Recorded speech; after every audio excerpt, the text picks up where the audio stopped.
Crimson Trace makes lasers for a lot of different guns, but it's possible you have one that it won't fit. But if it has a rail on it, you're in luck. Ian Harrison, you guys have brought out one of the coolest little lasers just because it fits everything. What is this? Thanks, Tom. Yeah, this is our CMR 201 Railmaster Universal Fit Laser. Railmaster. Yes, indeed. As you can see, it'll fit anything with a picatinny rail. It doesn't have to be a mil-spec picatinny rail, so Glocks, for example, who do go their own way, we can fit those too. Okay. It comes with 4 different inserts in the pack when you get it. You can select different inserts to fit particular guns. For example, you can move it forward or back on a particular rail, so it falls more under your trigger finger to activate it. And you can see, like on this AR-15, you can mount it up front, forward of the rail. I have mine mounted underneath the objective lens of my scope, which is totally out of the way. But if you're running a rope grip, for example, out front, you can hit it with your thumb, or you can hit it with the middle finger underneath as well. Okay. I'm looking at this and saying, okay, for me, because I'm shooting off the left shoulder, or if you were to switch and go the other way, you could have it set up like this for your rope grip, and then come in here, and now you can activate it there, you can activate it there, and it's a momentary. All you have to do is hold it, and you have and it stays on. It stays on. It switches itself off after 5 minutes, so it conserves the battery. Okay. Yep. But if you leave it on, for example, if you want to run it constantly, it does have a 4-hour runtime on one battery. What's it weigh? It weighs less than an ounce, so it doesn't disturb the balance of the gun at all. And obviously we have it mounted on an AR, but there's no reason in the world you couldn't put that on any pistol with a rail. Exactly.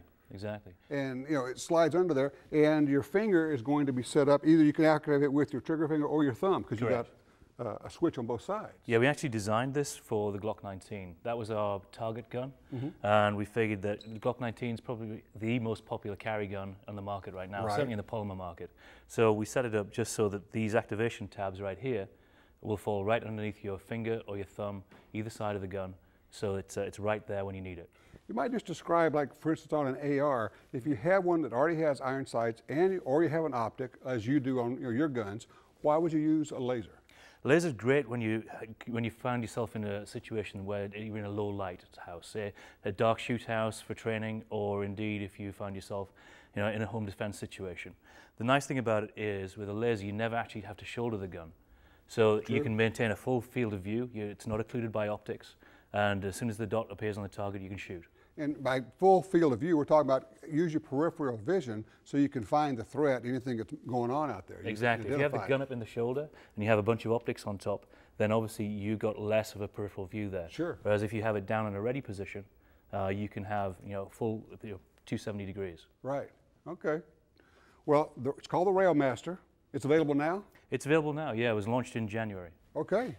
That is one sweet package. Thanks, Tom.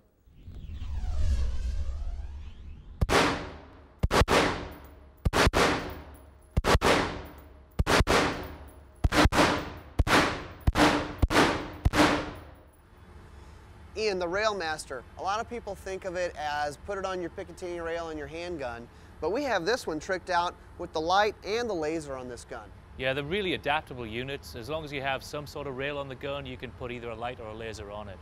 Well, something that we were just talking about is for whether it's home defense or whether it's competition, a laser on a rifle can actually be a pretty cool application. Yeah, I've shot this whole setup in a 3-gun match before, and it really worked for me. I mean, I'm an open class shooter, so I can run as many different optics as I like on the gun. You're the gizmo guy, right? Yeah, I'm just a gadget guy.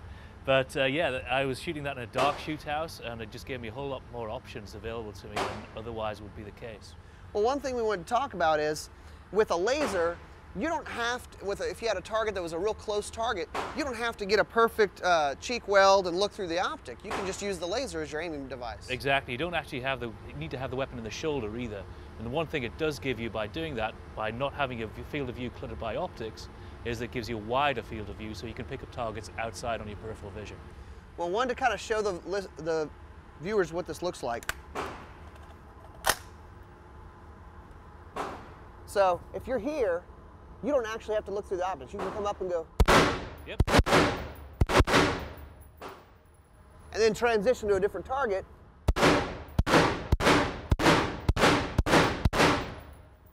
Never looking through the optic, just using the laser. It's very fast. It is very, very fast. Well, I think people are going to like this Railmaster. Yeah, I think so. It's just one more tool in the toolbox that you can use. That's perfect.